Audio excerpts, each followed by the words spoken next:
Assalamualaikum warahmatullahi wabarakatuh. Alhamdulillah wa bihi nasta'in. Ashhadu an la ilaha illallah wahdahu la syarika lah. Wa ashhadu anna sayyidana Muhammadan abduhu wa rasuluh.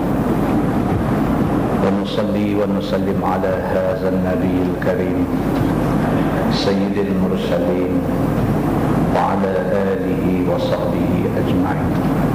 Amma ba'd. Ayyuhal mu'minun, ittaqullah. Usikum wa iyaya bitaqwallah. Faqad fazal muttaqun. Muslimin dan muslimat, mudah-mudahan dirahmati Allah Subhanahu wa ta'ala. Di dalam sebuah hadis riwayat daripada Anas bin Malik radhiyallahu anhu, kata dia, qala Rasulullah sallallahu alaihi wasallam, idza arada Allah bi'abdihi al-khair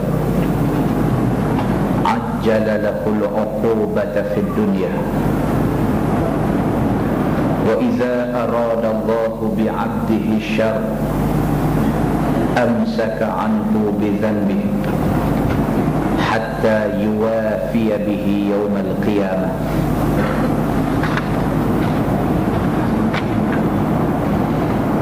Wa qala an-nabi sallallahu alaihi wasallam, inna 'izamal jazaa'i ma'a 'izamil bala, wa inna Allah ta'ala iza ahabba qauman ibtalahum faman radiya falahu ar-ridha wa man sakhita falahu as-sukht, atau kama qala, hadis riwayat Imam At-Tirmizi. Seorang sahabat nama dia Anas bin Malik radhiyallahu anhu, dia berkata, Nabi sallallahu alaihi wasallam bersabda,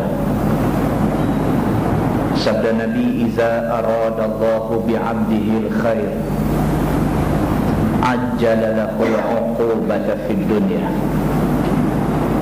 Sabda Nabi sallallahu alaihi wasallam, apabila Allah Subhanahu wa taala mau kebaikan diperolehi oleh seseorang hamba-Nya,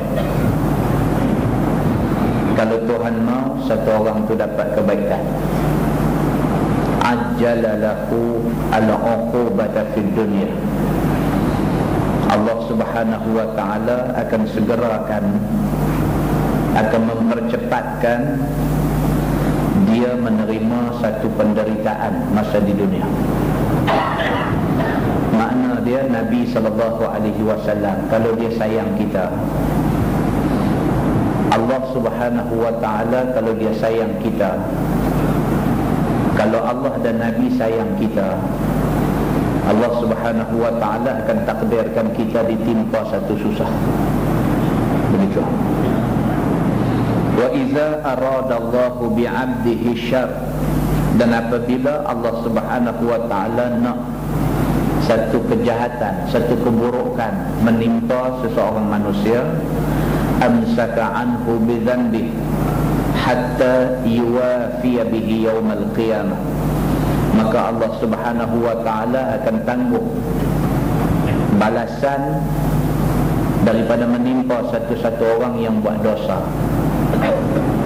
Tuhan tangguh sehingga tiba hari kiamat. Hari kiamat baru Tuhan balas dosa yang kita buat. Muslimin dan muslimat yang dirahmati Allah sekalian, daripada hadis ni dapat kita faham bahawa kalau sekiranya kita ditimpa apa-apa musibah, kalau sekiranya kita ditimpa apa-apa susah, itu tanda Allah Subhanahu wa ta'ala sayang kita. Kerana biasanya manusia apabila dia ditimpa musibah, dia ingat Tuhan. Manusia kalau dia ditimpa susah, dia ingat Tuhan. Manusia apabila dia sakit, dia ingat Tuhan. Manusia apabila Allah Subhanahu wa ta'ala uji dia dengan satu ujian yang dia tak tertanggung, dia ingat Tuhan. Manusia bila ingat Tuhan, itu tanda Tuhan sayang dekat dia. Sebaliknya, kesimpulan kedua yang boleh kita ambil daripada hadis ni ialah, barang siapa yang sepanjang hidup dia tak pernah susah, sepanjang hidup dia tak pernah sakit, sepanjang hidup dia tak pernah ditimpa apa-apa kesulitan atau penderitaan, maka itu tanda Allah Subhanahu wa ta'ala kurang sayang dekat dia. Kerana manusia bila dia sihat sedia, bila dia tak pernah susah selama-lamanya, dia kurang ingat kepada Allah Subhanahu wa ta'ala. Bila dia kurang ingat Allah, maka Allah Subhanahu wa ta'ala kurang sayang kepada dia. Di dalam sebuah hadis lain, Nabi SAW bersabda, Nabi kata, inna izamal jazai ma'a izamil bala. Nabi kata sesungguhnya besar pahala kalau sekiranya besar ujian. Nabi SAW kata, satu-satu orang manusia ni dia akan dapat pahala yang besar kalau sekiranya dia diuji dengan ujian besar. Dia kena uji dengan ujian besar dan dia sabar, pahala dia besar. Begitu. Wa inna Allah ta'ala iza ahabba qauman ibtalahum. Nabi kata sesungguhnya Allah Subhanahu wa ta'ala apabila dia kasih kepada satu-satu hamba, Allah Subhanahu wa ta'ala apabila dia sayang dekat satu-satu hamba, ibtalahum, dia akan uji mereka. Tanda sayang Tuhan kat kita, dia uji kita. Faman radiya falaqur ridha. Nabi kata barang siapa redha dengan ujian Tuhan, maka baginya keredaan Tuhan. Tuhan test kita macam-macam, tuan-tuan. Hari ini kita tengok ujian Allah Subhanahu wa ta'ala mai dekat manusia ni macam-macam rupa. Ada ujian yang mai dalam bentuk umum, tak kena belakang. Ujian tak turun. Itu ujian daripada Allah Subhanahu wa ta'ala. Ujian tak turun ni kena semua. Orang yang rajin semayang, orang yang rajin beribadat kat Tuhan, orang yang jaga diri tidak buat maksiat, sama aja menanggung susah kerana tak ada ayam, seperti mana kesusahan yang ditanggung oleh orang yang tak semayang, oleh orang yang banyak buat maksiat, oleh orang yang hidup bergelombang dosa. Sama aja. Ujian kadang-kadang dia main dalam bentuk yang umum mengenai orang baik dan orang yang tak baik. Kadang-kadang ujian dia main dalam bentuk kelompok. Dia tak main dalam bentuk umum, tapi dia main dalam bentuk, dalam kumpulan, dalam satu pasukan, dalam satu grup yang tertentu saja. Kumpulan Al-Qaeda saja kena, kumpulan lain tak kena. Itu ujian dalam bentuk kelompok. Kan? Ada pelajar kita seorang dulu rajin jadi imam. Masa saya mengajar di Bayan Baru dulu, ada satu sahabat kita pelajar Mahat Tahfiz yang badan sedap-sedap, baca Quran sedap tu. Ini sampai hari ini masih ditahan lagi mengikut sumber beritanya. Sampai hari ini masih ditahan lagi di Yaman. Dia habis di Mahat Tahfiz Pulau Pinang, dia disambung belajar di Yaman. Lepas itu kena tahan dengan pihak berkuasa Yaman kerana disyaki terbabit dengan kumpulan Al-Qaeda. Itu ujian dalam bentuk kelompok. Sama ada orang kelompok itu ataupun orang yang dituduh daripada kelompok itu, mereka diuji Allah Subhanahu wa ta'ala. Kadang-kadang ujian main dalam bentuk individu. Orang lain tak kena, kumpulan mana pun tak kena, dia individu dia kena.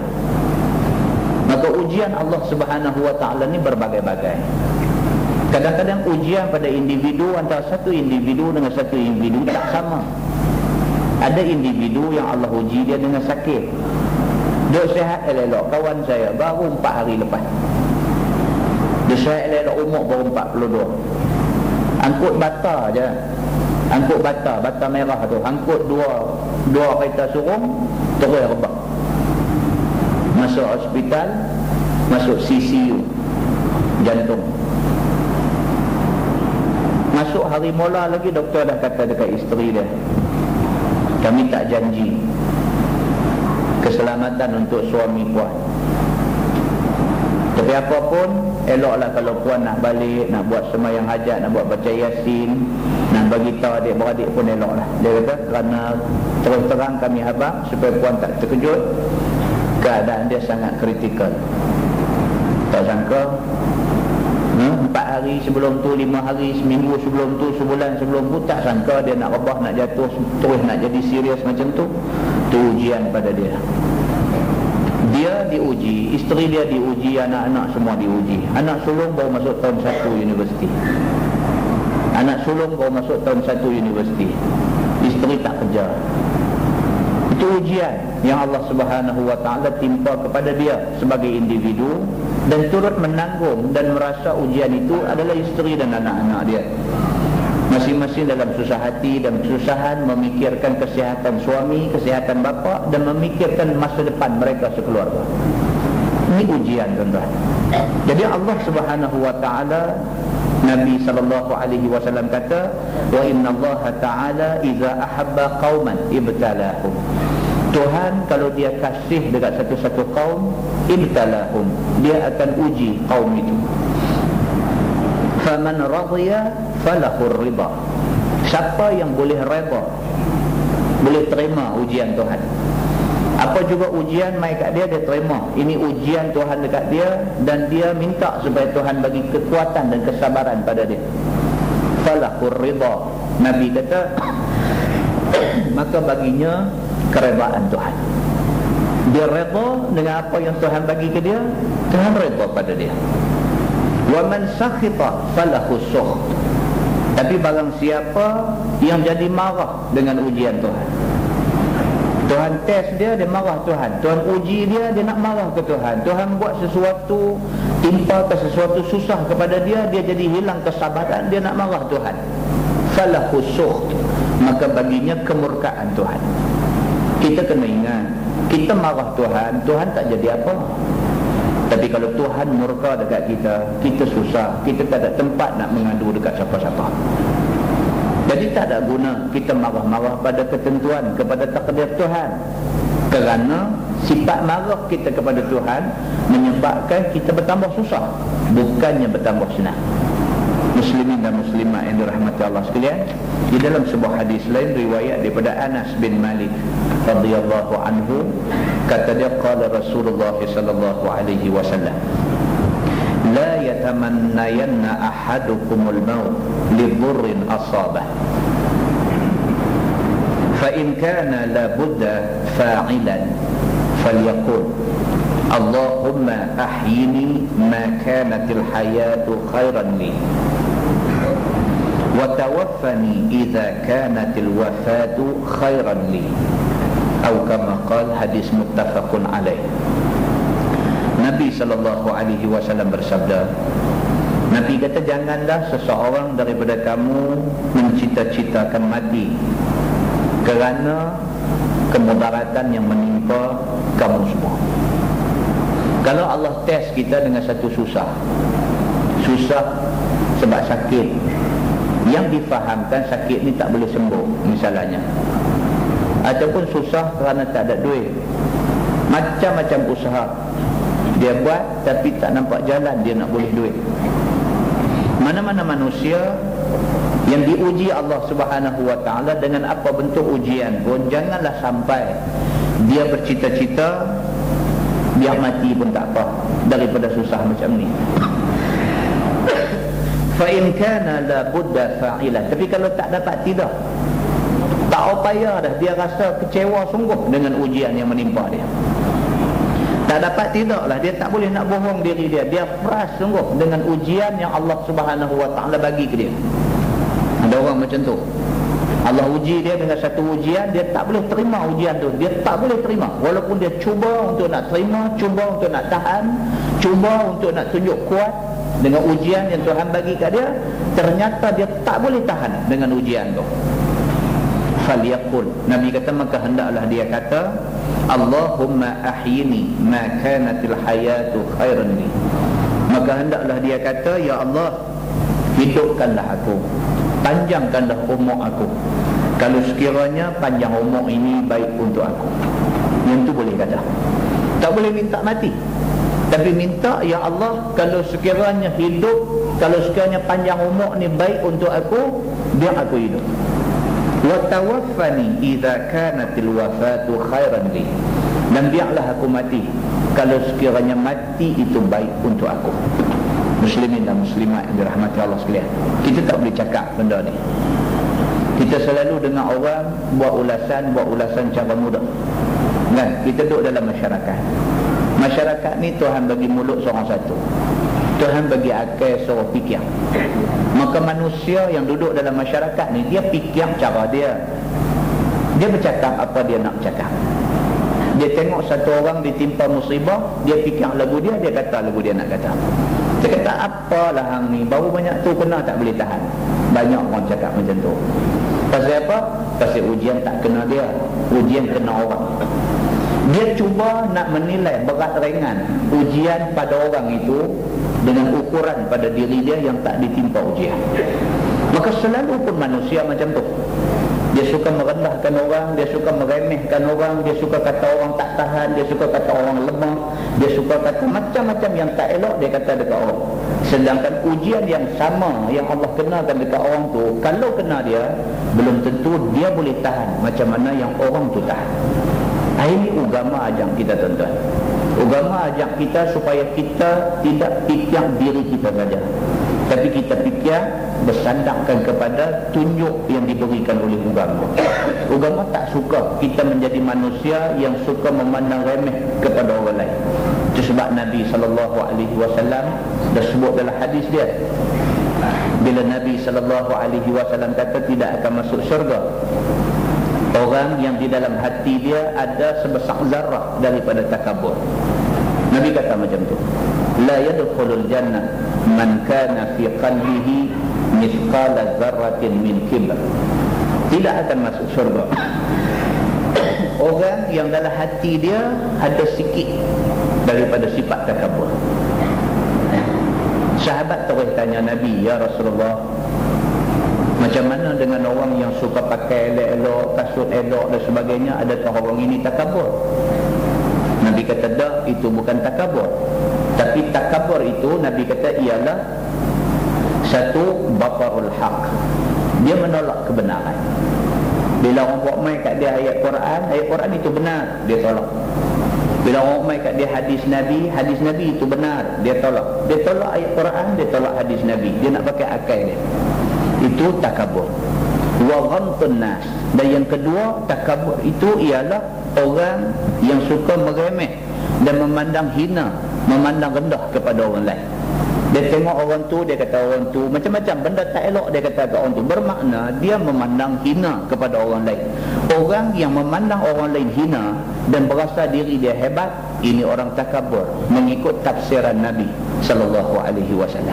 Jadi mudah-mudahan kita ambil iktibar daripada hadis-hadis yang kita baca tadi, dan mudah-mudahan kita tak tergolong dalam golongan orang-orang yang tak disukai oleh Allah Subhanahu wa taala, insya-Allah. Kita menggunakan tafsir Nurul Ihsan jilid 1.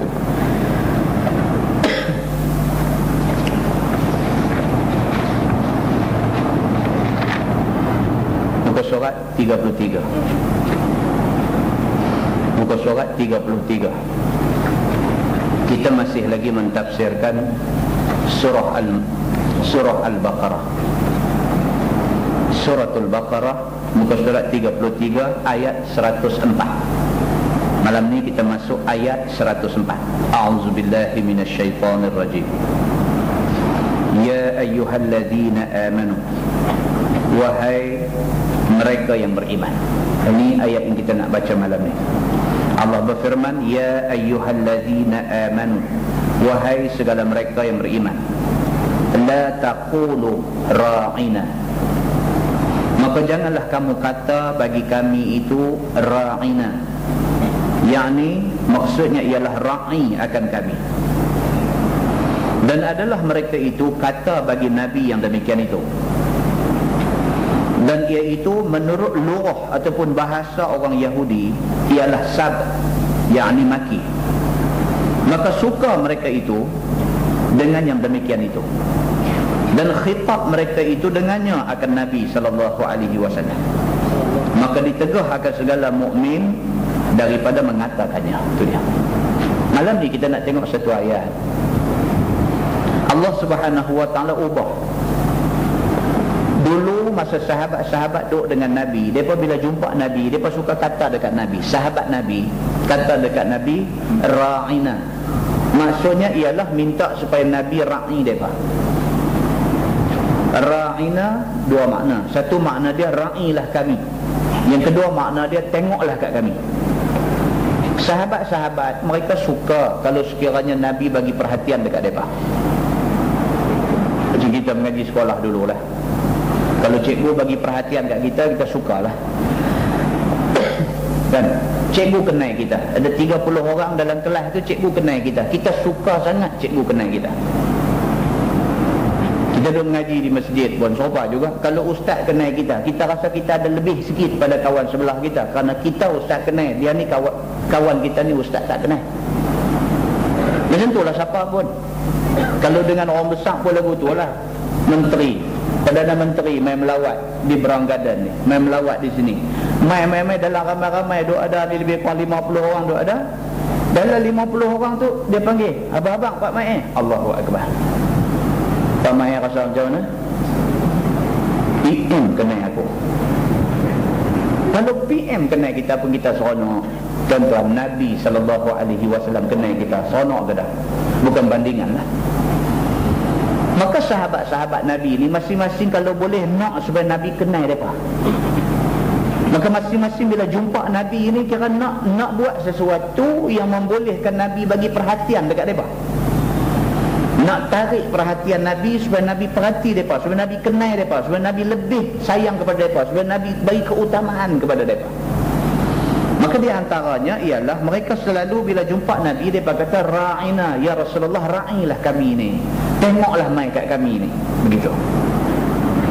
Rupa-rupanya perkataan ra'ina dalam bahasa Arab itu, dalam bahasa Yahudi ada satu perkataan seumpama itu.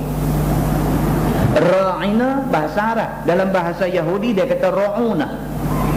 Bunyi dia agak kesamaran. Ra'ina dengan ra'una, bila disebut cepat bunyi nak serupa. Bila sahabat Nabi jumpa Nabi, dia kata dekat Nabi, ra'ina ya Rasulullah, ra'i kami, tengok kat kami. Yahudi pun bila pi dekat Nabi, dia kata ra'una, ra'una, bunyi macam ra'ina, tapi ra'una membawa maksud kamu bodoh dan kamu ni dungu. Ra'una maksud dia bukan bodoh saja, bahkan lebih pada bodoh lagi. Jadi orang Yahudi bila dia dengar sahabat-sahabat Nabi jumpa Nabi duk sebut dekat Nabi ra'ina, depa jadi seronok. Pasal apa? Pasal depa bila jumpa Nabi, depa nak sebut ra'una. Dan bila depa sebut tu, depa gelak sama-sama, depa nak padan muka dekat Nabi. Pasal depa boleh pi depan Nabi, boleh kata dekat Nabi ra'una, boleh kata hang bodoh depan Nabi. Dalam keadaan sahabat-sahabat dengar sahabat dengar ra'unah, itu dengar macam ra'ina, maka sahabat buat tak kisah. Sedangkan dia sebut ra'unah dengan tujuan khitab itu, tuju perkataan itu kepada Nabi, nak kata Nabi bodoh. Begitu jadi. Maka dengan kerana itu Allah Subhanahu wa taala berfirman, Allah kata waqulu unzurna, dan kata oleh kamu nanti akan kami, sehingga kami hafaz barang yang engkau ajar akan kami itu. Wasma'u, dan dengarlah olehmu, akan dengar terima. Allah Subhanahu wa taala ubah perkataan tu. Allah beritahu dekat Nabi Muhammad, wahai Muhammad, beritahu dekat sahabat-sahabat kamu yang Islam, jangan sebut dah perkataan ra'ina, kerana perkataan itu telah diambil kesempatan oleh Yahudi dengan menyebut ra'una. Maka jangan sebut terus perkataan ra'ina. Sebaliknya kalau nak tarik perhatian Nabi, kata unzurna. Unzurna makna tengok kami, sama macam ra'ina juga. Tapi tak usah guna perkataan ra'ina, guna perkataan unzurna. Tujuan dia ialah supaya nak bagi beza dengan perkataan Yahudi yang bermakna ra'una, yang bermakna bodoh tadi ni. Itu cerita. Tuan boleh faham? Itu ceritanya. Jadi Allah Subhanahu wa taala turun satu ayat kepada Nabi Muhammad nak tegur sahabat-sahabat yang duk sebut perkataan ra'ina ini supaya ubah perkataan ra'ina kepada unzurna. Kerana perkataan ra'ina itu dia nak sama dengan ra'una, bahasa Yahudi yang membawa maksud Nabi bodoh. Begitu. Firman Allah Subhanahu wa taala walil kafirina azabun alim.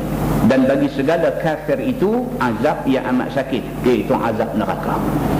Tuhan kunci terus dalam ayat tu. Tuhan kata orang kafir Yahudi apa semua hak duk guna perkataan ru'una, duk hina Nabi, ru'una, hina Nabi.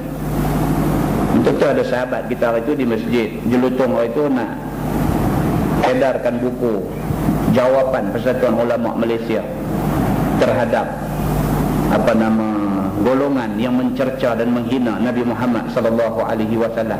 Buku tu diedarkan dengan RM1 satu naskah. Tuan-tuan boleh beli dan boleh baca dan boleh ambil faham bagaimana keadaan orang hari ini. Ini kita duk baca ni Yahudi kata dekat Nabi Muhammad ru'una, kamu bodoh. Tapi hari ini orang hak nama Islam, mengaku Islam, kata dekat Nabi Muhammad macam-macam. Tuan-tuan boleh baca buku tu, tengok apa orang yang mengaku Islam hari ini kata ke Nabi sallallahu alaihi wasallam. Dan buku itu dia ambil keratan daripada kenyataan-kenyataan akhbar yang sudah keluar secara rasmi dalam surah Abah, yang tidak ada siapa boleh nafi benda tu. Keluar secara rasmi dalam surah Abah. Dia potong balik keratan-keratan tu, masuk dalam buku tu, kemudian dia ada hurai apa yang mereka ni kata di dalam buku ni. Tuan-tuan boleh dapatkan naskah dan baca. Tengok macam mana orang hari ini tidak hormat Nabi Muhammad sallallahu alaihi wasallam. Kalau Yahudi kata dekat Nabi ru'una, mana sabar? Yahudi, memang dia Yahudi, memang dia ni walil kafirina azabun alim. Bagi orang kafir itu azab yang sangat pedih. Tapi masalah kita hari ini orang Islam pergi kata dekat Nabi dengan kata-kata yang kita rasa sangat sedih dan sangat sakit apabila mereka menghina Nabi sallallahu alaihi wasallam sebegitu rupa. Muslimin dan muslimat yang dirahmati Allah sekalian. Firman Allah, ma yawaddu alladhina kafaru min ahli alkitab wal musyrikin. Tiada cita-cita oleh segala kafir daripada ahli kitab dan tiada segala kafir musyrikin Arab itu an yunazzala alaikum, an yunazzala tu baris tolong putih, an yunazzala bukan yanazzala, an yunazzala alaikum min khair, bahawa tiada diturun atas kamu, yakni atas Muhammad, daripada kebajikan sekali-kali, min rabbikum, daripada Tuhan kamu, kerana hasad bagi kamu. Itu dia. Orang kafir ni sakit hati dekat Nabi, sakit hati dekat orang Islam yang ikut Nabi sallallahu alaihi wasallam. Kerana sakit hati mereka kepada Nabi dan kepada orang Islam yang ikut Nabi, maka mereka kata dekat Nabi dan orang Islam yang ikut Nabi, mereka kata Allah Subhanahu wa taala sekali-kali tidak akan turunkan kebaikan kepada orang Islam seluruhnya, termasuk dekat Nabi.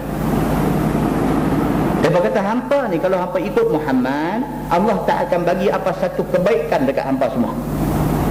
Dan kita dah baca dah beberapa bulan lepas cerita Yahudi buah racun dalam hidangan lauk kambing yang nak dihidang kepada Nabi sallallahu alaihi wasallam. Yahudi dia lumuk racun dalam hidangan lauk kambing yang nak hidang kepada Nabi.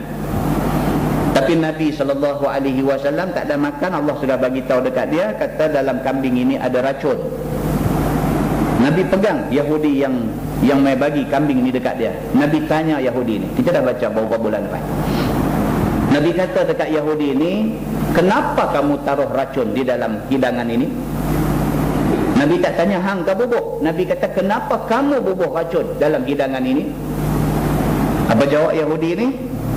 Dia kata kalau sekiranya kamu betul-betul Nabi, kamu tidak akan makan kambing ini. Dia kata. Jadi maknanya lah ni Nabi tak makan.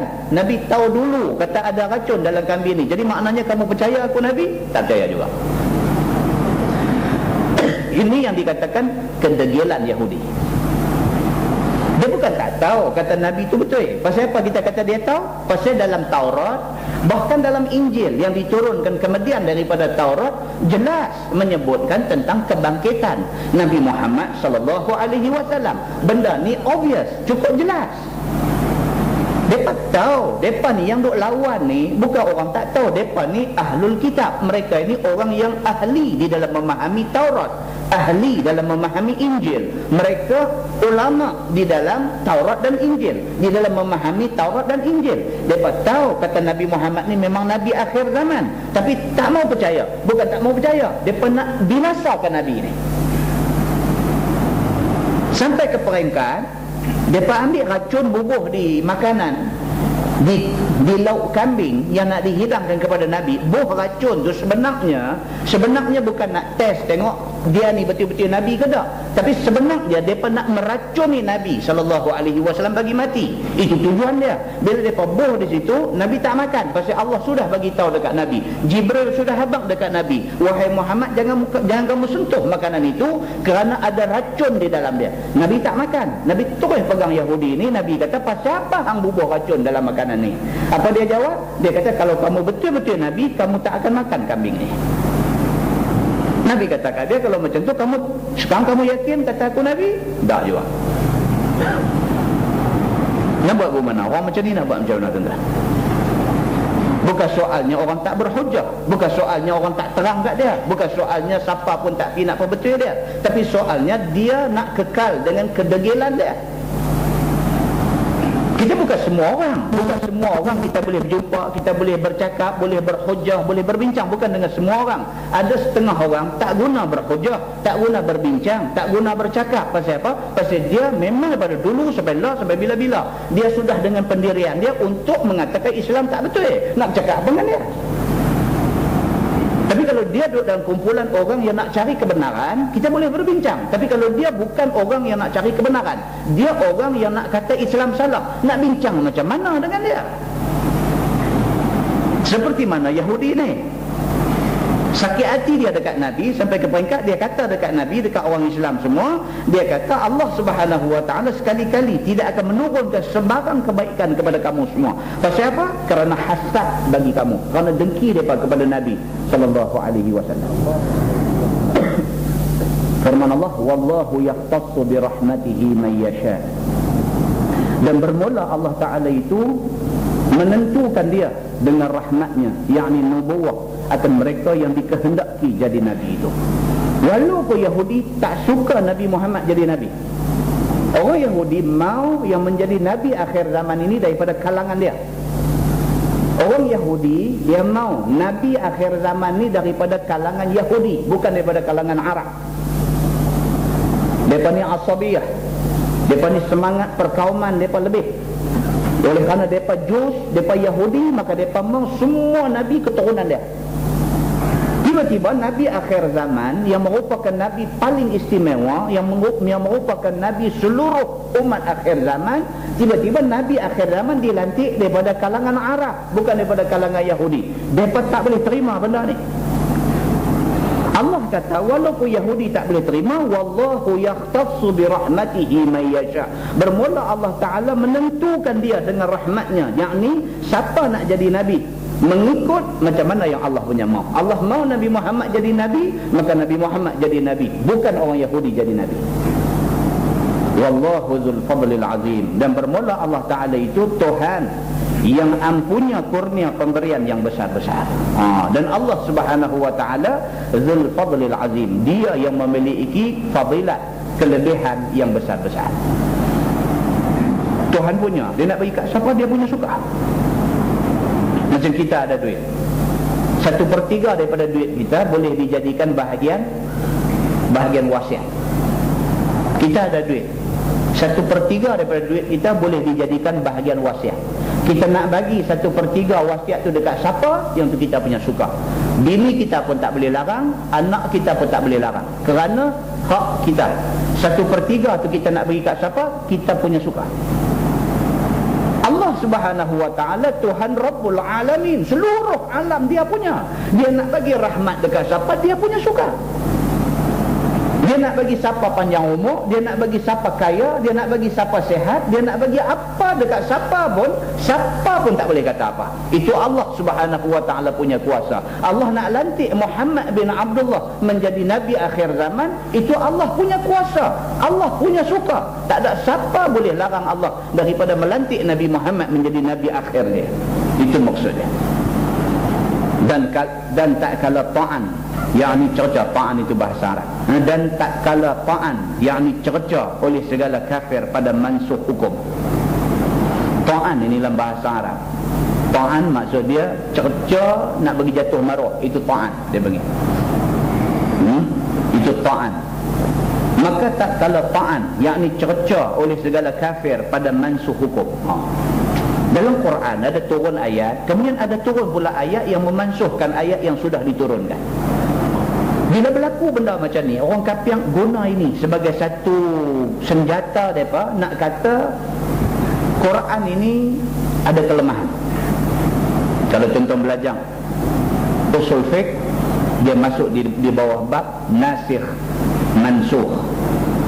Ada ayat Quran yang dah turun, kemudian diturunkan ayat lain, ayat yang kedua ni memansuhkan ayat yang pertama, maka pakai ayat yang kedua. Maka dalam Quran berlaku benda ni. Contohnya dulu Allah pernah turun satu ayat, asy-syaikhu wasy-syaikhatu idza zanaya farjumuhumal battah. Penzina laki-laki dan penzina perempuan, idza zanaya, apabila depa ni dua-dua berzina. Asy-syaikhu wasy-syaikhatu maksudnya penzina yang dah kahwin. Penzina yang dah kahwin laki-laki dan penzina yang dah kahwin daripada kalangan perempuan. Iza zanaya, kalau mereka dua ni berzina, farjumuhumal battah, maka rejam mereka ni dengan ketui batu sampai mati. Itu ayat Quran. Kemudiannya ayat tu dimansuhkan. Ayat tu tak dibaca. Hari ni kalau tuan-tuan buka Quran daripada awal Quran juzuk 1 sampai juzuk 30, cari ayat ni tak ada. Tapi itu ayat Quran yang pernah diturunkan satu masa dulu. Tapi ayat itu dimansuhkan bacaan dia, tetapi hukum dia masih jalan. Bila berlaku benda macam ni, orang kafir ambil benda ni, dia buat satu senjata. Dia kata, saya tengok, dia kata apa? Dia kata Tuhan apa macam ni? Sat buat turun, sat batal, sat buat turun hak lain. Dia kata mana boleh Tuhan, mana boleh buat silap macam tu. Dah kata macam tu lah, nak batal, nak kata lagu lain. Pasal apa? Dia kata Tuhan tak fikir dulu ke benda ni? Mereka guna itu sebagai kelemahan. Berlaku benda ni. Maka tak kala ta'an, yakni cerca segala kafir, kerana terdapatnya hukum mansuh, hukum di dalam Quran. Maka kata mereka itu, kata orang kafir ni, bahawa Muhammad suruh dia akan sahabatnya hari ini dengan satu suruhan dan tegah dia daripadanya esok hari. So tengok dia kata, Nabi Muhammad ni hari ni suruh lagu ni, esok kata lagu lain pula. Contoh hak Nabi pula macam mana? Nabi pernah kata, ini dalam satu hadis, Nabi kata, ini qad nahaitukum an ziyaratil qubur ala fazuruha fa inna ziyaratal qubur zikral maut. Nabi kata sesungguhnya aku pernah larang kamu daripada menziarahi kubur. Tetapi hari ini Nabi kata aku tarik balik larangan ziarah kubur ini. Ala fazuruha. Hari ini pilah ziarah kubur. Nabi kata, fa inna ziyaratal kubur, kerana menziarahi kubur itu zikrul maut, boleh mengingatkan kamu pada mati. Nabi satu masa dulu dia pernah larang orang tak pergi kubur. Tapi kemudiannya Nabi kata aku tarik balik larangan tu. Hari ni hampa boleh pergi ziarah kubur. Pasal apa? Pasal didapati ziarah kubur ni boleh menyebabkan kamu teringat kata satu hari kamu akan mati. Maka larangan ziarah kubur ditarik balik, dan hari ni kamu boleh pergi ziarah kubur. Orang kafir bila dengar macam ni, dia kata, dia tengok Muhammad ni, Syed kata tak boleh, Syed kata boleh. Dia ni betul-betul apa? Ini kelemahan yang orang duk cari, yang mereka menganggap itu kelemahan. Sebenarnya itu bukan kelemahan. Maka turunlah ayat daripada Allah Subhanahu wa taala, firman Allah, "Ma nansakh min ayatin aw nunsiha na'ti bi khairin minha aw mithliha." Maka manakala kami buang daripada satu ayat hukum, ataupun kami perlupa akan dia daripada hati engkau ya Muhammad, nescaya kami bawa datang dengan yang terlebih baik daripada yang daripadanya lagi, ataupun yang seumpama dengannya, sama ada pada taklif ataupun pada sawab pahala. Tuhan jawab tuduhan orang kafir ni. Tuhan kata kalau sekiranya berlaku mansuh ayat dengan menggantikan ayat baru, itu hak kami, Tuhan kata. Dan apabila kami mansuhkan satu ayat, kami ganti ayat baru, ayat hak kami ganti itu adalah lebih baik daripada ayat lama, ataupun setidak-tidaknya sama tara dengan hak lama. Kami tidak pernah batalkan satu ayat waktu turun ayat yang lagi bawah daripada ayat tu dah. Sebaliknya kami improve ayat itu. Kalau ayat tu dah baik dah, kami ganti dengan yang lagi baik.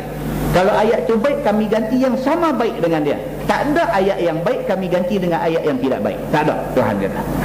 Alam ta'lam anna Allah ala kulli syai'in qadir. Maka tidakkah engkau tahu bahawasanya Allah Ta'ala atas tiap-tiap sesuatu itu maha berkuasa. Tuhan kata ayat Quran ni hak aku punya. Kalau aku nak ganti dengan ayat lain ke, aku nak tukar, nak bubuh hukum lain, itu aku punya suka. Tuhan kata ayat ni kami punya, maka kami atas tiap sesuatu kami maha berkuasa. Kita ada kereta, tuan-tuan. Hari ni kita pakai cat color hijau, esok kita nak ganti cat color putih, salahkah? Peduli apa kereta kita? Boleh orang main duk komplain, kata apa itu dah bubuh hijau pergi bubuh putih pula. Kau peduli apa kereta aku? Kalau kita pergi bawa tincat pergi duk sapu kereta dia, sungguhlah dia nak marah kita. Kereta tu kereta dia, yang kita pergi duk sapu kereta dia dengan cat yang kita suka, pasal apa? Kereta kita nak buat cat kalau apa pun kita punya suka. Kalau kereta kita nak buat cat apa pun orang tak boleh kata apa. Dunia ni, ayat Quran ni, makhluk ni, semua hak Allah punya. Allah nak buat apa, dia punya suka. Dalam poket kita ada pen. Kita nak ambil pen ni nak tulis ke? Kita nak ambil pen ni nak lempak pergi keluar ke? Kita nak ambil pen ni nak apa kita nak buat, kita punya suka. Jangan kita cederakan orang dengan pen tu sudah. Kalau pen dalam poket kita ambil, kita tinggal atas meja ni, kita balik, tak ada salah apa. Kecuali kita pergi ambil pen dalam poket orang, ambil pergi lempak keluar, itu nak cari pasal. Lah ni, bila orang kafir kata apa Tuhan ni, sat turun ayat ni, sat cancel, sat ganti dengan ayat lain, apa ni? Tuhan jawab balik. Tuhan kata alam ta'lam anna Allah ala kulli syai'in qadir. Hampa tak tahukah ni semua ni hak aku punya, aku atas setiap sesuatu aku maha berkuasa. Aku buat dunia ni hak kita duduk ni tuan-tuan, kita duduk tengok lautan punya cantik, kita duduk tengok Bukit Bendera punya hebat, kita tengok semua benda hak duk ada dengan anak sungai, dengan air terjun dekat waterfall, botanical garden, semua kita tengok, kita rasa elok, kita rasa hebat dengan alam yang cantik yang ada kat kita. Kita tahu tak semua benda hak kita kata elok, hebat, cantik ni siapa punya? Ni semua Allah punya. Kalau sekiranya Allah Subhanahu Wa Taala nak buat mai gempa bumi sampai runtuh Komtar, sampai gunung-gunung apa nama Bukit Bendera tu jadi runtuh dan sebagainya, Allah punya suka. Dia yang buat Bukit Bendera tu, dia yang buat semua benda ada ni. Kalau Allah nak rosakkan benda ni pada bila-bila masa, itu hak Allah. Pasal benda ni hak dia punya. Tuan-tuan pernah baca hadis cerita tentang Abu Talha. Abu Talha, seorang sahabat Nabi. Abu Talha, anak dia sakit kuat. Abu Talha nak keluar daripada rumah malam tu dalam keadaan anak dia sakit kuat. Abu Talha kata dekat isteri dia, dia kata aku nak keluar, kamu tengoklah anak kita. Abu Talha keluar. Selepas dia selesai kerja dia balik main ke rumah dia. Bila sampai di rumah dia, bini dia panggil dia, ajak makan, dia tanya anak kita macam mana. Bini dia kata dekat dia, anak kita dalam keadaan tenang setenang-tenangnya. Bini dia jawab macam tu. Abu Talha pun kata tak apa. Selepas daripada tu, Abu Talha pun dihidangkan makanan oleh isteri dia. Abu Talha makan, masakkan isteri dia, makan sampai habis makan. Abu Talha telah bersama dengan isteri dia pada malam itu. Dah lepas dia bersama dengan isteri dia, tiba-tiba isteri dia tanya dia. Isteri dia kata, abang, saya nak tanya abang satu benda, abang jawab secara jujur. Dia kata apa? Isteri dia kata, abang, kalaulah ada orang pinjamkan dekat kita satu barang dia, lepas tu sampai masa yang dijanjikan, orang tu ambil balik barang yang dia bagi pinjam kat kita, salah tak dia ambil balik barang tu? Isteri Abu Talha tanya macam tu. Dia kata nak salah pasal apa? Barang tu hak dia punya. Dia kata, kita pun pinjam hak dia punya, dia bagi kita pinjam barang dia, bahkan kita kena terima kasih kat dia. Sampai masa dia nak balik barang dia, dia berhak untuk ambil balik. Abu Talha kata. Isteri dia kata kat dia, abang, kalaulah Allah pinjamkan dekat kita satu orang anak untuk jadi anak kita, Allah ambil balik anak kita, macam mana abang? Dia kata. Abu Talha bila dengar macam tu lompat dia. Dia kata, adakah kamu nak bagi tahu dekat aku kata anak aku Tuhan dah ambil balik? Bini dia menangis. Bini dia kata, ya abang, abang keluar sat aja tadi anak kita Tuhan ambil balik. Dia marah. Dia kata, kamu setelah kamu kotakkan aku dengan perbuatan ni, dia baru bersama dengan isteri dia. Dia kata, setelah kamu kotakkan badan aku dengan benda ni, baru kamu nak bagi tahu dekat aku tentang aku kehilangan seorang anak? Dia kata. Bini dia menangis. Abu Talha keluar daripada rumah. Wahai tadi ni cakap elok lah. Tadi ni bini tu dah lapik elok dah. Kalau lah kita pinjam barang orang, sampai masa tuan tu nak ambil balik barang dia, kita boleh tak kita bagi balik? Dia kata, mestilah. Dia kata barang dia nak kita kena bagi balik. Bini dia ambil soalan yang kedua, kalau Allah bagi kat kita pinjam anak Syed, Allah ambil balik, macam mana? Dia tak boleh terima. Dia keluar daripada rumah, dia berjalan debuk-debuk pergi rumah Nabi SAW. Sampai di rumah Nabi, dia kata, ya Rasulullah, dia cerita apa yang jadi ni. Dia cerita dekat Nabi. Nabi dengar benda ni, Nabi tak kata apa. Nabi cuma tanya dia satu, adakah tadi kamu bersama dengan isteri kamu? Dia kata, ya, aku bersama dengan dia. Selepas tu baru dia cerita kat aku benda ni. Nabi kata apa kat dia? Nabi kata, mudah-mudahan kamu bersama dengan isteri kamu tadi, Allah akan ganti kepada kamu satu anak, yang anak ni jauh lebih baik daripada anak-anak orang lain yang ada di sini. Nabi kata macam tu. Dia pun terus jadi sejuk. Dia Nabi kata lagi tu, 9 bulan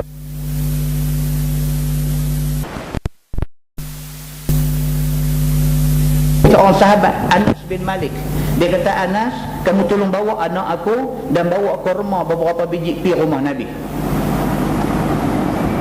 Anas dukung anak dia, anak Abu Talha ini, bawa kurma beberapa biji pergi rumah Nabi. Sampai dia kata, ya Rasulullah, anak Abu Talha yang baru dilahirkan. Nabi kata, ada dia kirim apa-apa sama dengan kamu? Anas kata, ada. Dia kirim tamarat. Dia kirim buah-buah tamar, buah-buah kurma. Nabi ambil, Nabi makan-makan dalam mulut dia, bagi hancur. Nabi buka mulut budak ni, Nabi sapu di langit-langit. Ini dia bagi tahnik, belah mulut. Nabi buat macam tu. Lepas tu Nabi kata, bagi tahu dekat Abu Talha, aku namakan anak dia ni dengan nama Abdullah. Anas suruh balik budak ni pergi dekat Abu Talha, bapak dia. Dia beritahu dekat Abu Talha, dia kata, ya Abu Talha, Rasulullah dah tahnik anak kamu dan dia namakan anak kamu dengan nama Abdullah. Dia sujud syukur, terima kasih kepada Allah banyak-banyak, Allah bagi kat dia macam ni punya keberkatan. Dalam riwayat lain dia kata, dia ni kemudiannya dapat 10 orang anak lagi. Abdullah anak kepada Abu Talha ni, Abdullah ni pula dapat 10 orang anak lagi. Ke 10 anak dia hafaz Al-Quran. Semua hadis tu riwayat daripada Imam Al-Bukhari. Muslimin dan muslimat yang dirahmati Allah sekalian. Itu dia, nampak kesabaran dia tu. Ataupun tidak sabar, kemudian setelah mendengar nasihat daripada Nabi, terus jadi sabar. Seperti mana Sayyidina Umar Al-Khattab radhiyallahu an. Kita dah baca ada hadis dia. Sayyidina Umar Al-Khattab radhiyallahu an pernah juga melalui suasana yang macam itu. Pada satu hari mai satu orang nama dia Uyainah nak jumpa Sayyidina Umar Al-Khattab, tapi dia duk cuba banyak kali nak jumpa, tak dapat peluang nak jumpa dengan Sayyidina Umar Al-Khattab, sehinggalah dia guna khidmat anak saudara dia yang bernama Al-Hurr bin Qais. Dia kata dekat anak penakan dia, dekat Al-Hurr ni, dia kata, kamu ni orang kanan Sayyidina Umar. Sayyidina Umar selalu ambil kamu masuk dalam ahli mesyuarah dia. Aku nak minta tolong kamu tolong atoh bagi aku Uyainah jumpa Sayyidina Umar. Maka anak saudara Uyainah ni, Al-Hurr ni, dia bawa pak penakan dia, bawa pergi jumpa Sayyidina Umar. Bila sampai depan Sayyidina Umar, kata dia ni Uyainah ni, dia kata dekat Sayyidina Umar, dia kata, wahai Amirul Mu'minin, ya Amirul Mu'minin, inna Allah Ta'ala qala li nabiyih. Dia terus kata dekat Sayyidina Umar Al-Khattab, wallahi ma tu'tina al-jazal. Dia kata, demi Allah, aku nak abadkan hang satu aja, hang jadi khalifah langsung tak bagi kesenangan dekat kami. Itu dia. Tak pernah jumpa Sayyidina Umar. Itu first time nak jumpa. Nak jumpa tak boleh minta orang tolong atok dia nak jumpa. Dapat jumpa dia pergi kata macam tu dekat khalifah. Ya bin Al-Khattab, dia kata, wahai anak Al-Khattab, dia kata, wallahi ma tu'tina al-jazal. Dia kata, hang selama jadi khalifah langsung tak pernah bagi kesenangan dekat kami. Wala tahkumu fina bil adl. Bahkan hang ni duk hukum tak pernah adil kepada kami semua. Umar Al-Khattab, orang garang, orang cengeng. Bila dengar orang main kata lagu tu kat dia, faghadiba Umar, marah dia ni. Sudahlah aku khalifah, aku pun tak kenal hang siapa. Pertama kali hang main-main depan aku, jumpa terus kata kat aku macam ni. Bukan panggil ya Amiral Mukminin, panggil ya bin Al-Khattab ya. Panggil wahai anak Al-Khattab. Hang ni langsung tak bawa kebaikan dekat kami. Hang ni tak pernah berlaku adil dekat kami. Dia kata, hang siapa? Tak pernah aku kenal, hang tiba-tiba main nak kata kat aku macam tu. Sayyidina Umar marah. Hampir-hampir Sayyidina Umar ambil tindakan dekat dia ni, dekat Uyainah ni. Al-Hurru, orang kanan dia tadi, yang merupakan anak penakan kepada Uyainah yang buat onak ni. Al-Hurru, dia yang tolong rekomen bawa mai tolong atok bagi jumpa. Dia tak syok lah. Maka dia kata kat Sayyidina Umar, ya Amiral Mukminin, Inna Allah Ta'ala qala li nabiyyi. Dia kata Allah berfirman kepada nabinya. Dalam Quran Allah sebut, khuzil afwa wa'mur bil 'urf wa'arid 'anil jahilin.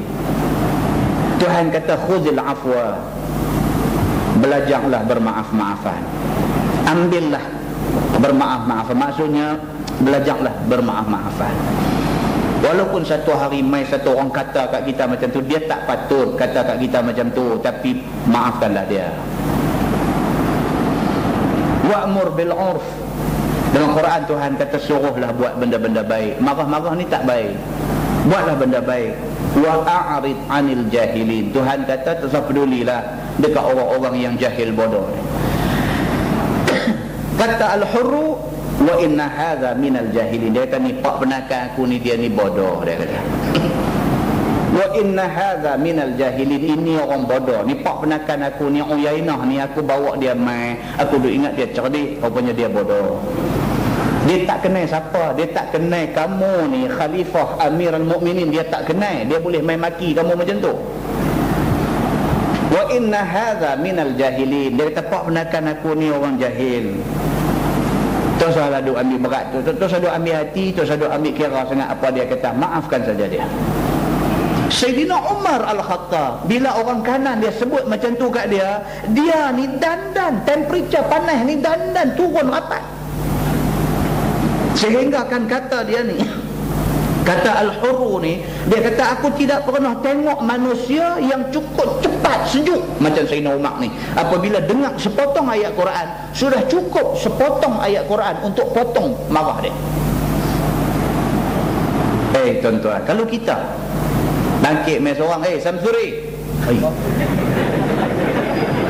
kita pun tengok dia kecil besar nampak, tak erti bahasa sampai macam tu. Bangkit panggil nama lagu tu ya.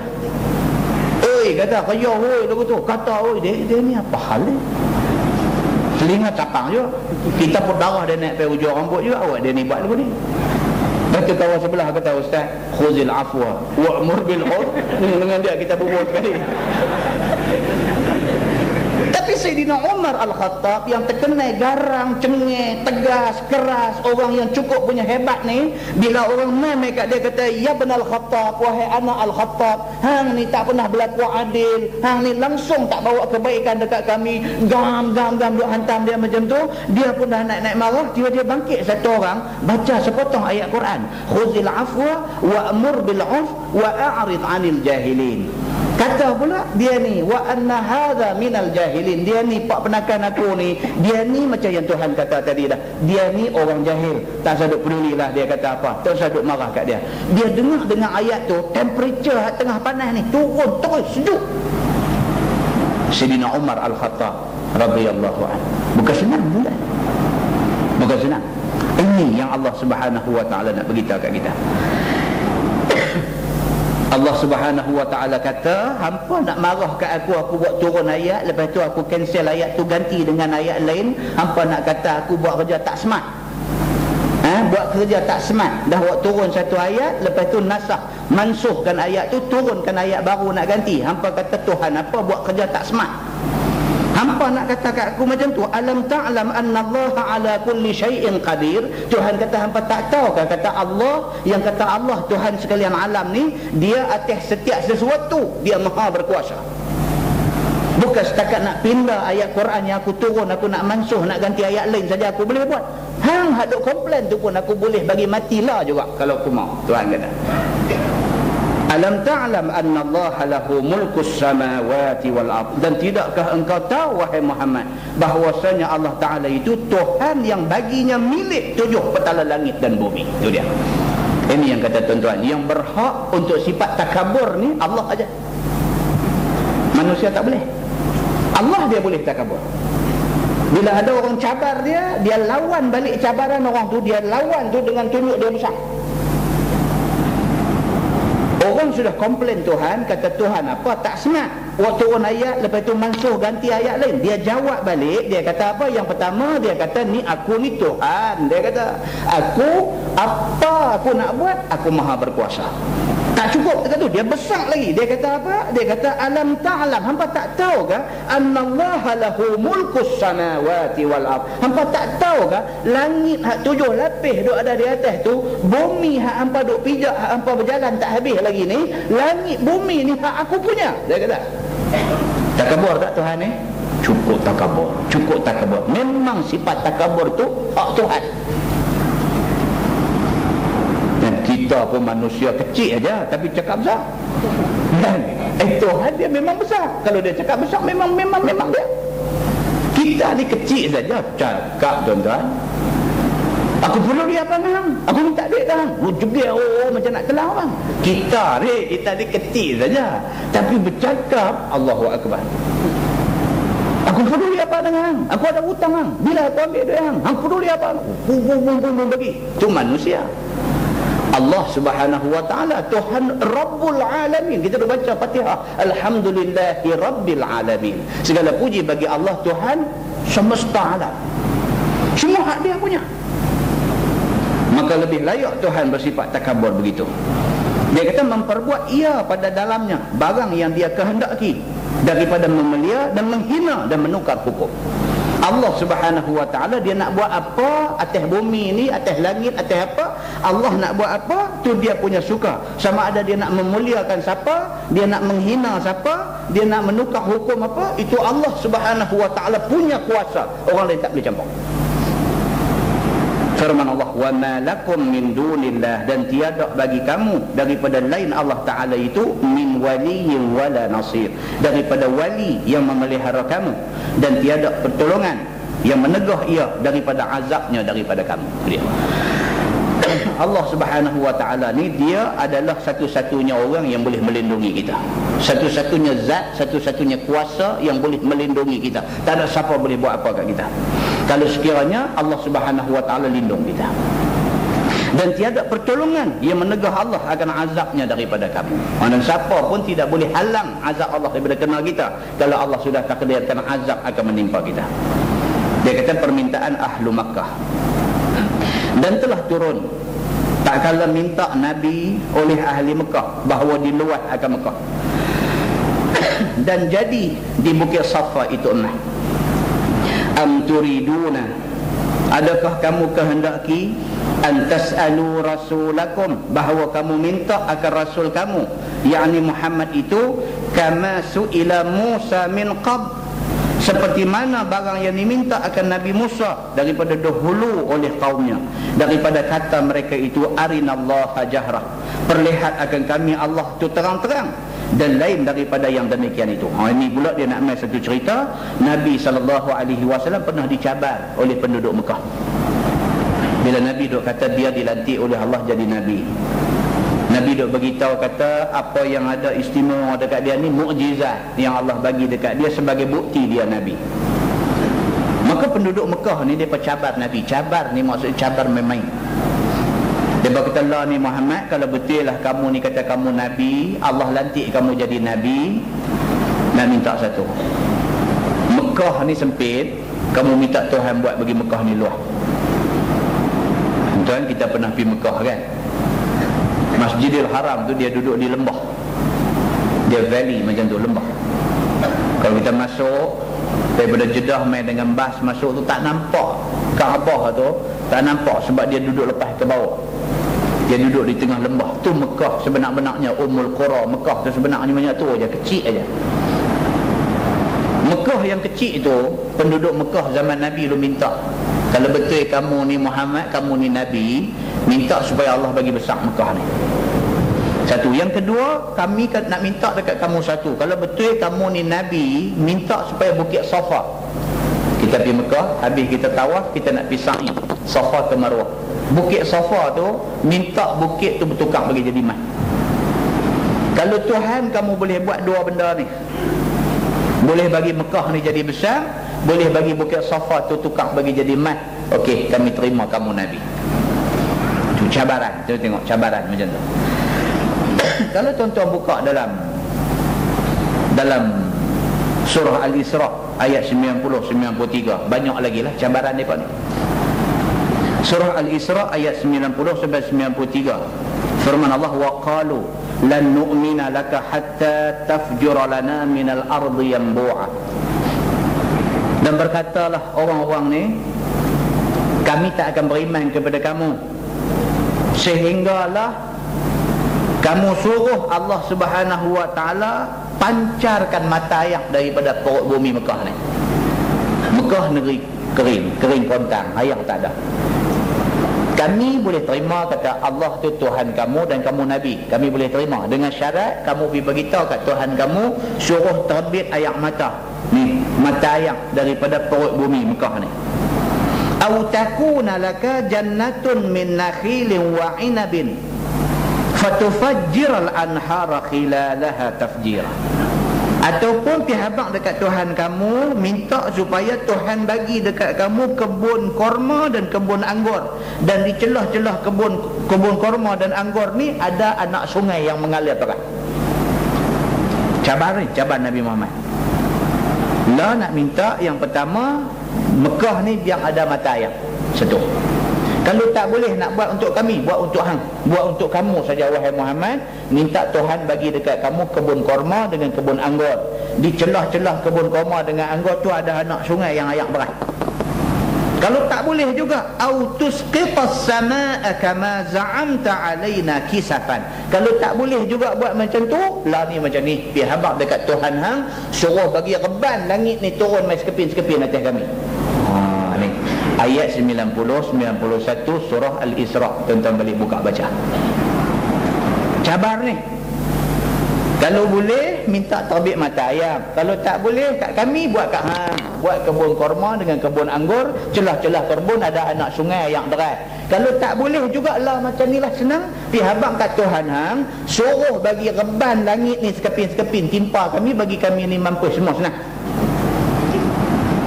Kalau sampai hak tu pun tak boleh, kami minta untuk kami pun tak boleh, minta kebaikan untuk hang pun tak boleh, minta turun mai langit reban atas kami pun tak boleh, hang boleh belah.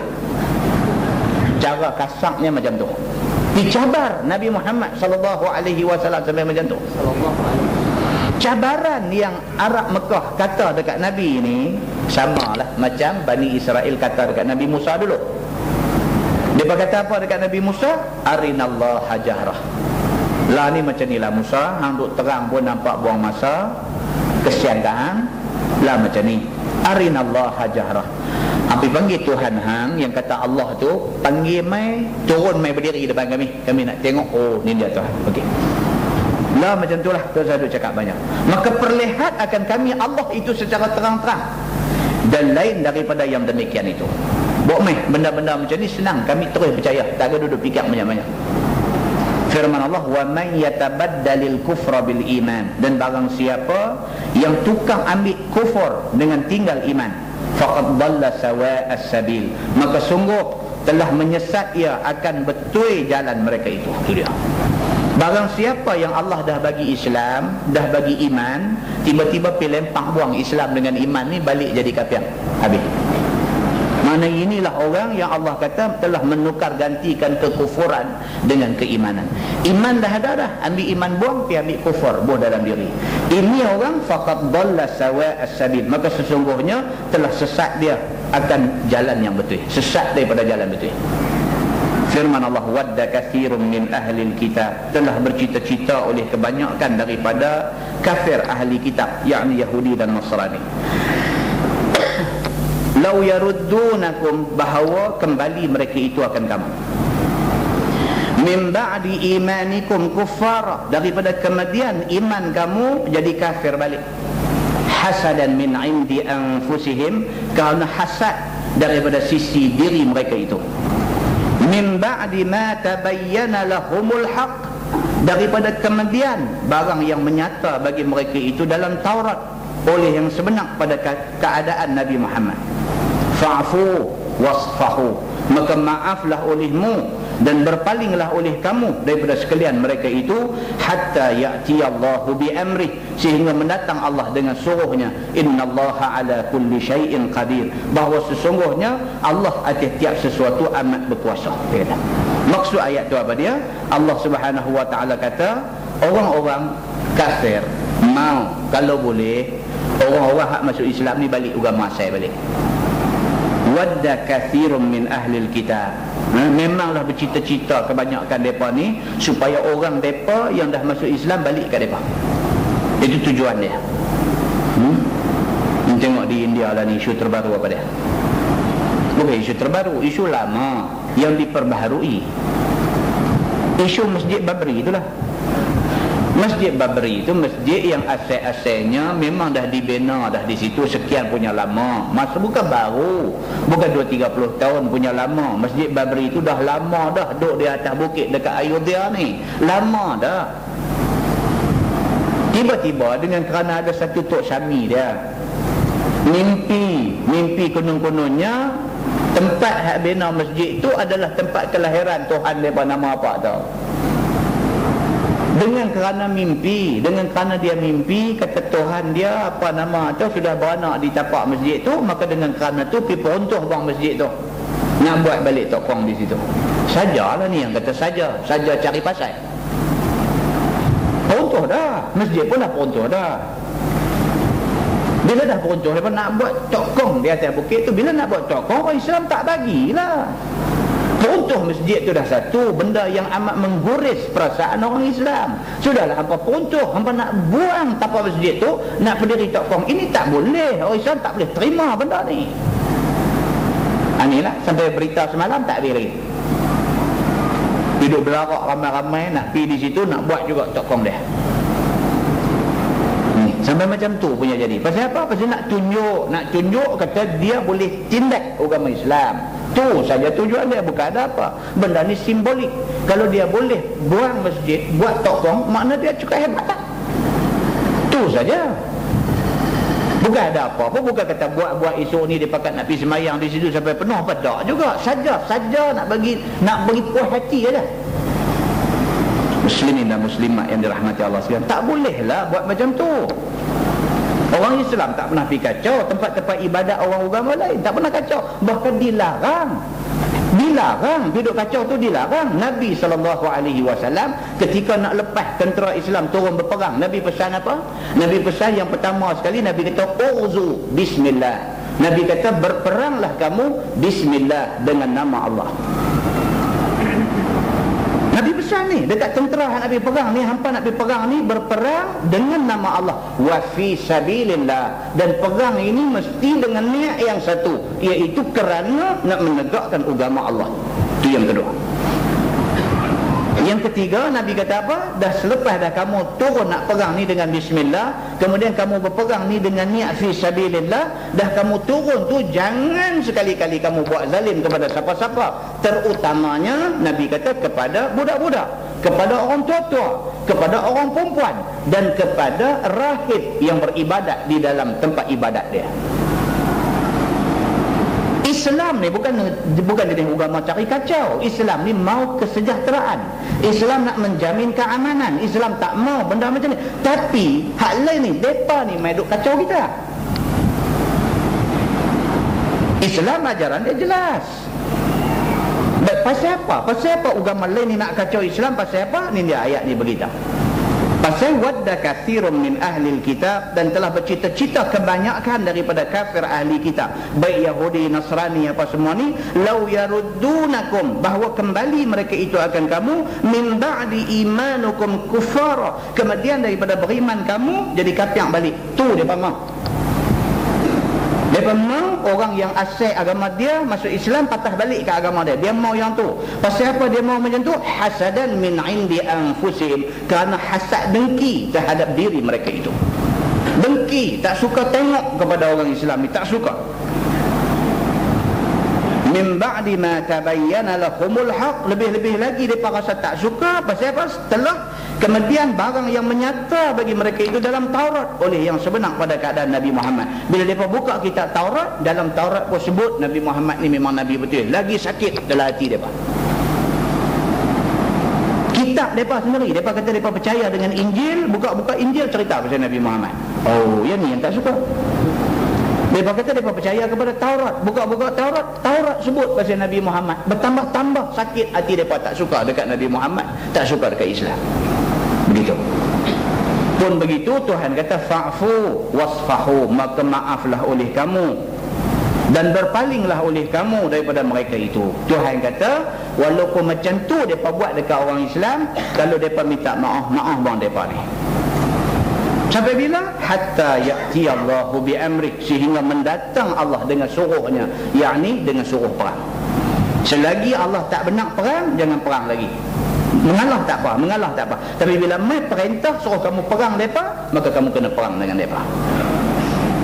Firman Allah, innallaha ala kulli syai'in qadir, bahwasanya Allah Ta'ala atas tiap-tiap sesuatu itu amat berkuasa. Wallahu a'lam. Lepas ini kita masuk suruh sembahyang dan suruh mengeluarkan zakat. Lepas ini kita akan masuk ayat yang menceritakan tentang kita diperintahkan suruh sembahyang dan suruh mengeluarkan zakat. Lepas itu dia akan cerita dekat kita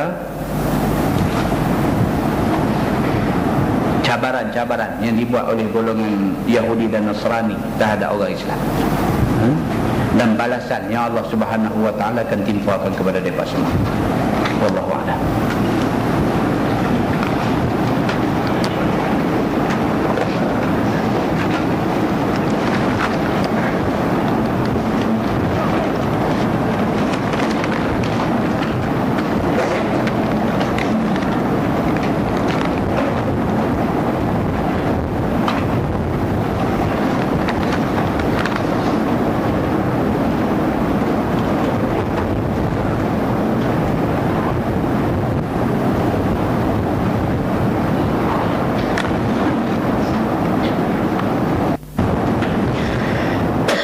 Soalan, sebagai khalifah dalam rumah, seorang ketua rumah ataupun suami tidak pernah jadi imam sembahyang bagi keluarganya, minta jelaskan hukumnya.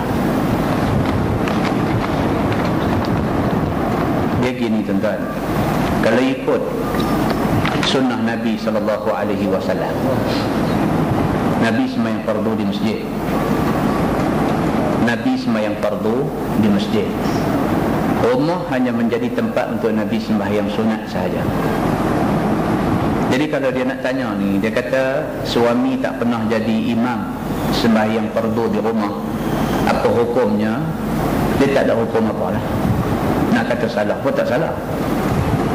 Cuma sebagai suami, dia mesti mampu untuk menjadi ketua keluarga.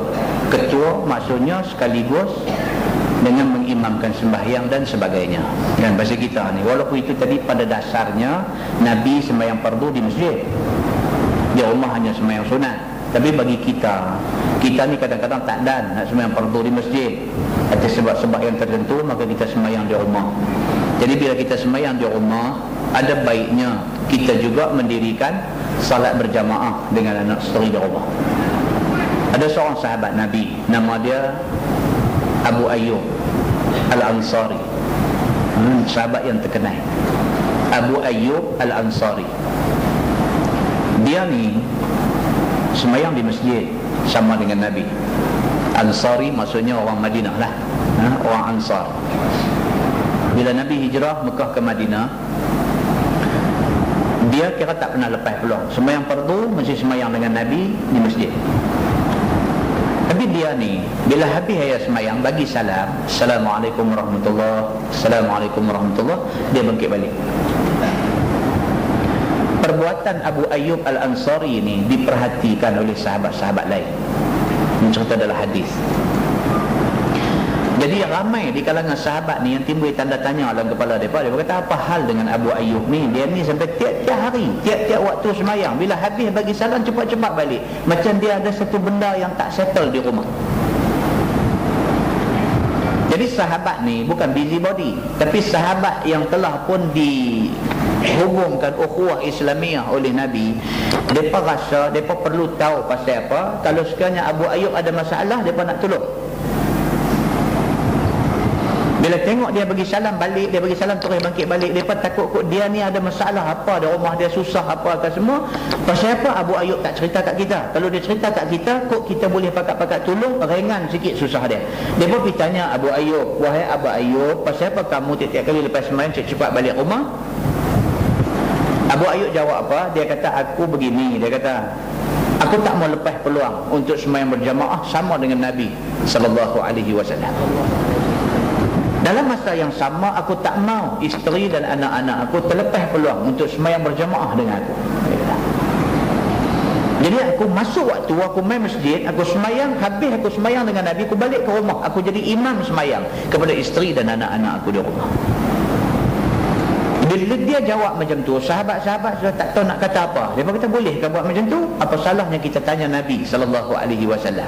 Dia pergi tanya Nabi, dia kata, ya Rasulullah, Abu Ayyub ni dia dah buat macam ni. Dia main semayang dengan kamu, dia jadi makmum. Habis semayang dia balik rumah, dia jadi imam semayang dengan isteri dengan anak-anak dia.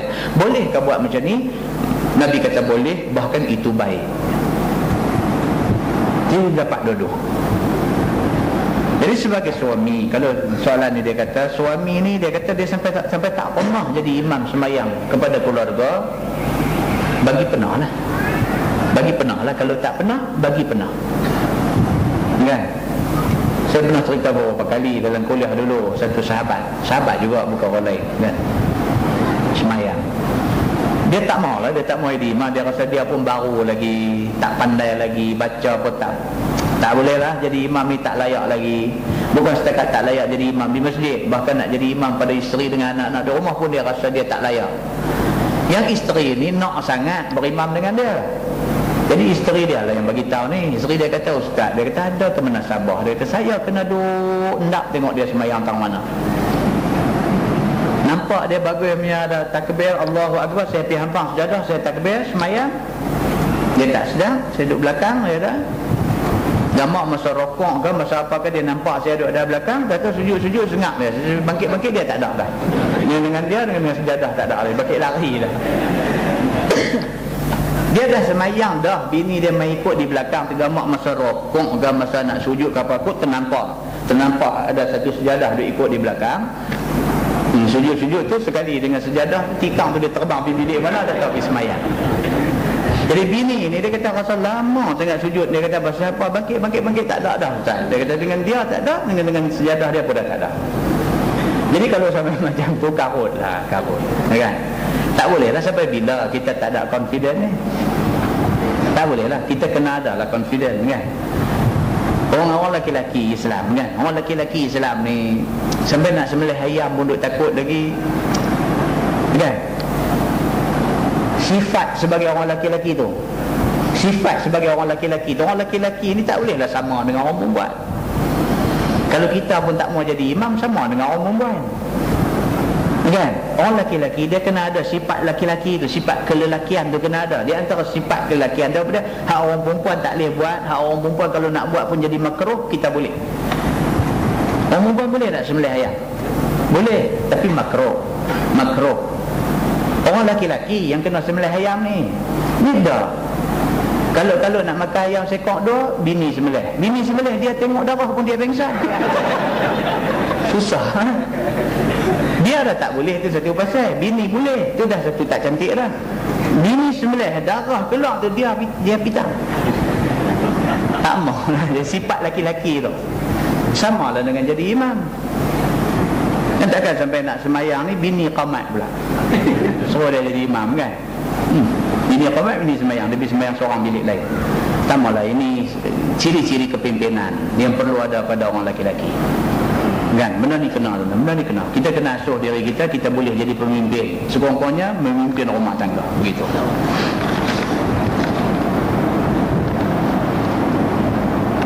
Apa hukum mereka yang memutuskan saf dalam semayang?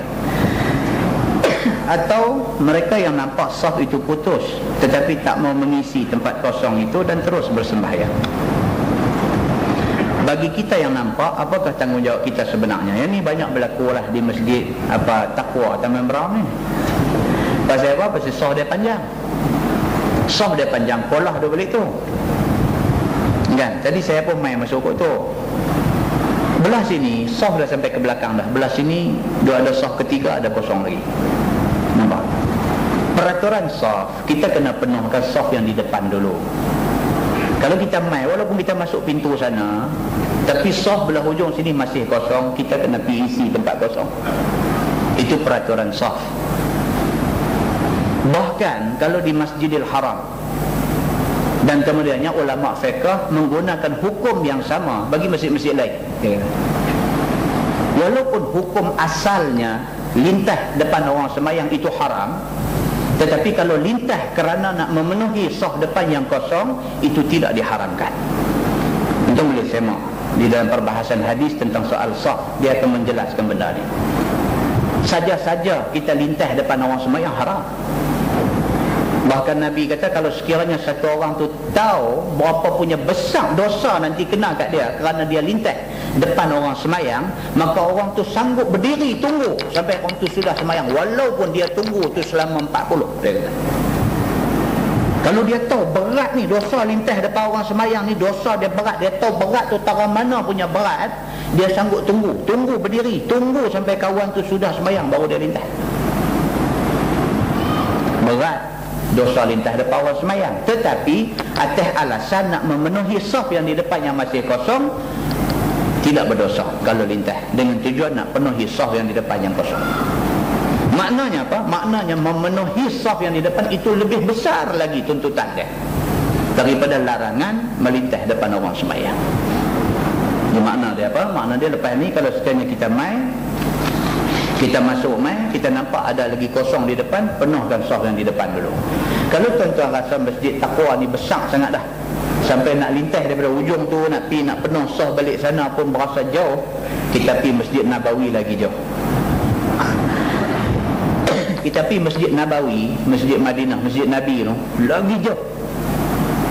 Kita masuk daripada babus salam, daripada pintu as-salam, kita masuk tu tengok saf, ya Allah. Sekira-kira kalau kita start masuk daripada pintu tu, nak pergi sampai pintu balik sana Masjid Nabawi tu, kalau kita berjalan tak ada nak sampai ujung. 4 rakaat semayang habis. 4 rakaat semayang kita duduk berjalan tak sampai ujung ni. Kalau kita kata masjid ni besar, ada lagi masjid lebih besar. Jadi ceritanya apa? Ceritanya penuh saf yang di depan yang kosong dulu. Bahkan ada hadis pula Nabi SAW larang kalau sekiranya kita main masjid dalam keadaan berlari-lari. Nabi larang. Nabi pernah semayang, Nabi tengah duduk semayang, Nabi dengar bunyi orang duduk lari, bubuk nak main semayang tu. Habis semayang, Nabi beralih tanya, siapa yang berlari tadi waktu orang tengah semayang? Nabi kata kat dia, Nabi kata semayang setakat mana yang kamu dapat. Kalau kamu dan 1 rakaat, 1 rakaat. Kamu dan 2 rakaat, 2 rakaat. Setakat mana kamu dan? Jangan kita sampai sana nak tungkat mutu, tengok di sini orang dah baca surah dah. Lakum dinukum waliyadin. Tak payah tungkat, pakai tolak mutu kita balik lagu tu ya, pasal masuk nak bagi dapat juga rakaat pertama. Islam tak suruh macam tu. Dia takat mana dan. Sampai tu tengok lakum dinukum lah, tungkat dulu. Masuk mai. Dan rakaat kedua. Kecuali kalau kita masuk main di sini, kita nampak sah balik sana ada lagi kosong kadar 5 orang, dan kita nampak ada 5 orang, 6 orang masuk daripada pintu sana. Okey, mereka isi belah sana, kita start daripada tengah sini balik. Itu atas kecerdikan kita lah. Tak boleh lah macam tadi saya tengok melonjong ikut belakang lagu tu, dia pakat nak ambil perabot tepi kolah tu, kan balik sini biar kosong, sayang lah.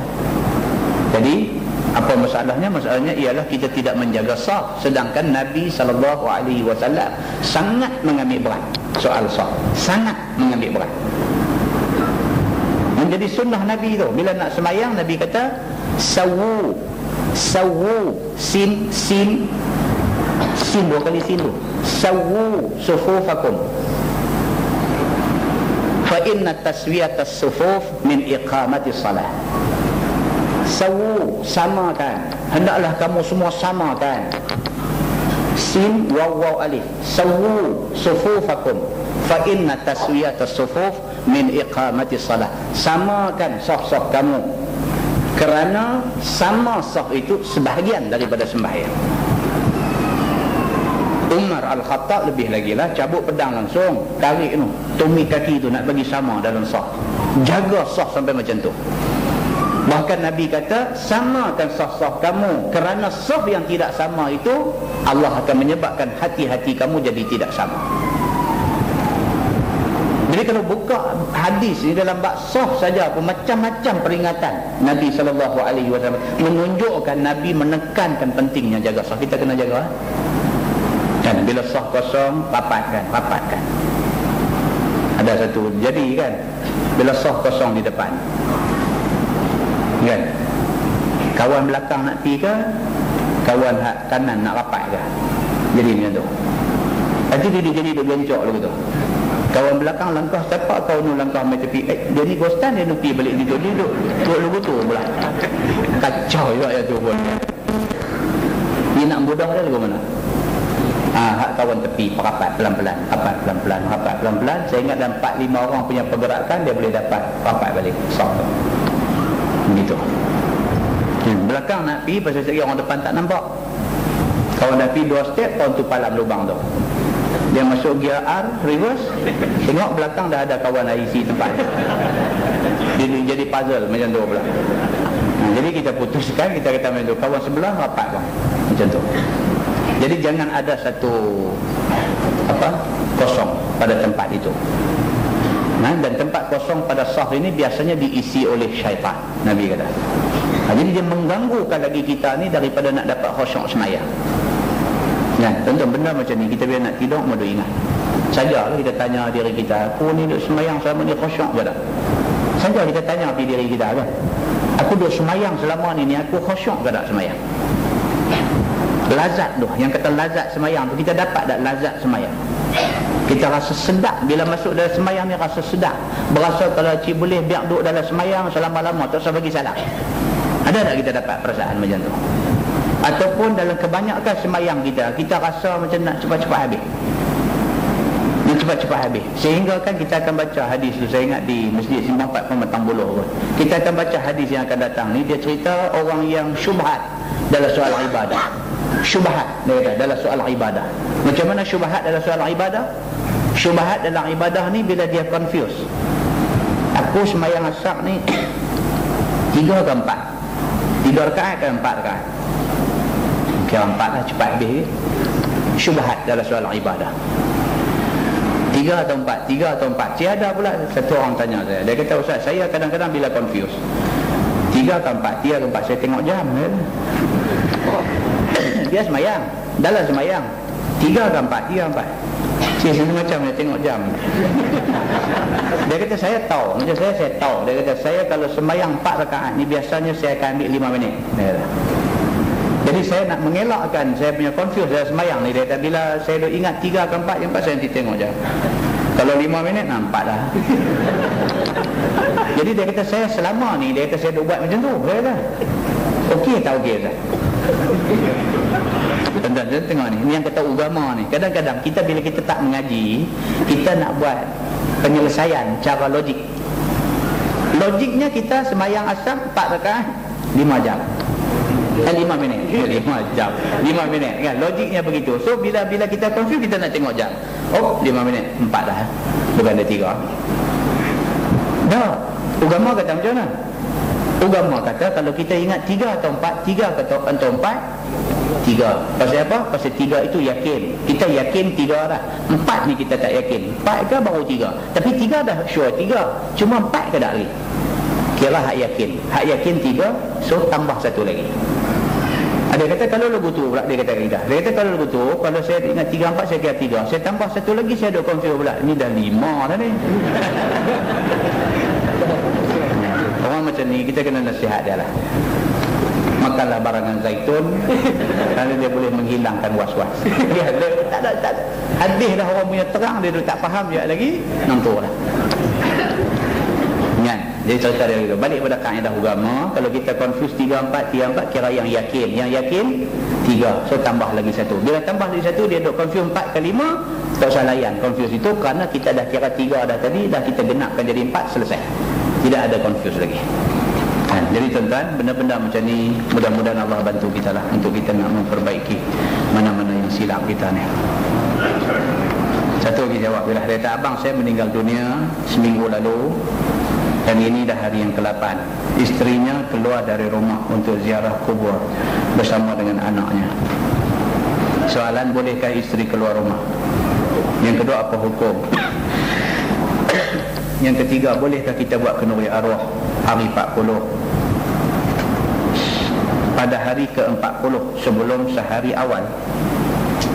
Contohnya hari 40 jatuh hari Isnin, dan kita buat hari Ahad lepas Asar. Yang ni tuan-tuan. Yang pertama, soal berkabung ini.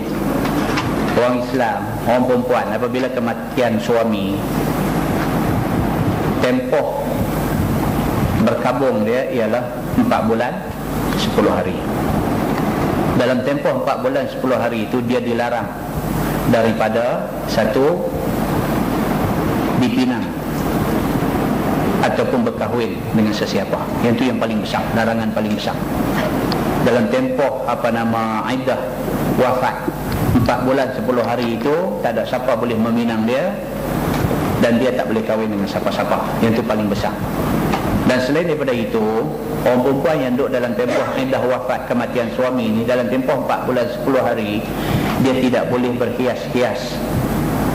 Yang sekira-kira hias itu hias yang diambil faham sebagai hias, dia kata begitu. Pakai biasa ni tak ada apalah, habis mandi apa semua, pakai baju macam biasa, tu tak ada apa. Yang maksud kata berhias tu, yang orang faham kata hias, pakai bedak, pakai apa lebih-lebih, dilarang dalam tempoh itu. Dan dilarang dia berjalan ke sana sini tanpa sebab yang dibenarkan oleh syarak. Baik, termasuk dalam sebab yang dibenarkan oleh syarak ialah kalau dia kerja, menumbang kerja. Jadi suami dia mati, seminggu selepas suami dia mati misalnya, dia pergi office, pergi kerja dengan tujuan nak cari rezeki makanan anak-anak, itu tidak salah. Dengan syarat dia memelihara semua benda-benda tadi, berhias-hias tak ada, apa semua tu tak ada. Dan termasuk di dalam ziarah yang dibenarkan oleh syarak ini ialah jenis-jenis menghadiri majlis-majlis yang diizinkan oleh agama, seperti ziarah keluarga. Ziarah keluarga disuruh oleh agama. Dan lain daripada itu, maksudnya yang termasuk di dalam ziarah dengan tujuan untuk bersonok-sonok, rombongan misalnya di padang besar dan sebagainya, tak boleh. Jadi soalan yang kawan kita tanya ni, dia kata si isteri keluar dari rumah, persoalannya ialah dia keluar pergi mana.